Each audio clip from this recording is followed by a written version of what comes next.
City central లైబ్రరీని complete గా నిర్బంధంలోనే ఉంచుండు. అక్కడ ఎన్నడూ లేని విధంగా పోలీసులు పహారా కాస్తున్నారు. మీకు సంబంధించిన ప్రతి విషయాన్ని అలర్ట్ గా ఉంటూ ఎప్పటికప్పుడు పర్యవేక్షిస్తున్నారు.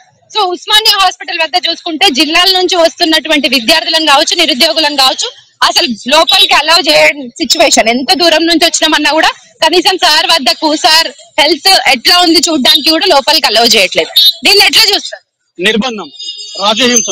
ఇది నిర్బంధంగా చూస్తాం, రాజహింసగా చూస్తాం. ఎందుకోసం అంటే పోలీసులతో అడుగడుగున మేము ఏదో చిన్న రౌండ్ టేబుల్ సమావేశము, ఒక రూమ్ లో పెట్టుకున్న రౌండ్ టేబుల్ సమావేశం అంటే అక్కడికి 20 మంది పోలీసులు వస్తారు. మేము ఏం చేసినా పోలీసులు వస్తున్నారు. ఈ పోలీసులతో ఇది ప్రజా ప్రభుత్వం అని చెప్పి పోలీసు వాళ్ళతో పోలీసు రాజ్యం తెచ్చి పోలీసు వాళ్ళతో నిర్బంధానికి గురి చేసి ఒక వ్యక్తిని మానసికంగా, ఒక వ్యక్తిని శారీరకంగా హింసిస్తున్నారు.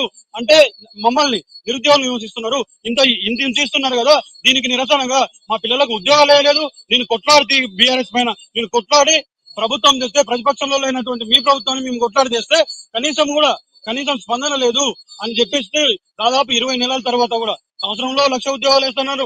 1,00,000 ఉద్యోగాలు కాదు కదా, 2,000 ఉద్యోగాలు కూడా లేదు. అవి కూడా కొన్ని కల్పన ఉన్నాయి. అవి కూడా రిజల్ట్ రాలేదు. ఇంకా ఒక 5,000 మాత్రమే రిజల్ట్ వచ్చినాయి. అయ్యా మీరు వేయలేదు, 1,00,000 ఇస్తున్నారు, కనీసం 50,000 అనేయండి, మా ఏసీ మా విద్యార్థులందరూ కూడా చదువుకుంటారని చెప్పేసి ఆ రోజు ప్రభుత్వంపై, బీఆర్ఎస్ ప్రభుత్వం పైన కొట్లాడి ఈ రోజు కాంగ్రెస్ ప్రభుత్వం పైన కొట్లాడుతుంది. మా వైపున నిలబడి కొట్లాడిన ఈ అశోక్ సార్ ని దాదాపు 10 రోజుల నుంచి కూడా నిర్బంధించి పోలీసులతో అనేక తిట్లు తిట్టిపించి, ఇంతకుముందు పోలీసు రాజ్యం, పోలీసులతో తిట్లు తినిపించి బలవంతంగా సెలైన్ ఎక్కించే ప్రయత్నం చేస్తున్నారు.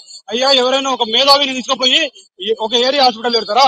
ఒక ప్రొఫెసర్ తీసుకుపోయి ఒక ఏరియా హాస్పిటల్ పెడతారా? ఒక నిరుద్యోగుల కోసం పోరాడుతున్న నిరుద్యోగుల పక్షాన ఉన్న ఒక తెలంగాణ ఉద్యమకారుని తీసుకుపోయి ఒక చిన్న ఏరియా హాస్పిటల్ పెడతారా? ఇది ఎంత దారుణమైన పరిస్థితి అంటే మేధావుల పైన, ఈ రోజు మేధావుల పైన, నిరుద్యోగుల పైన, రైతుల పైన ఎంత ప్రేమ ఉందో ఈ రోజు ఈ ప్రభుత్వానికి అర్థమవుతుంది. కావున దయచేసి మేము చెప్తా ఉన్నాం, దయచేసి లేదు, ఇంకా పోరాటమే.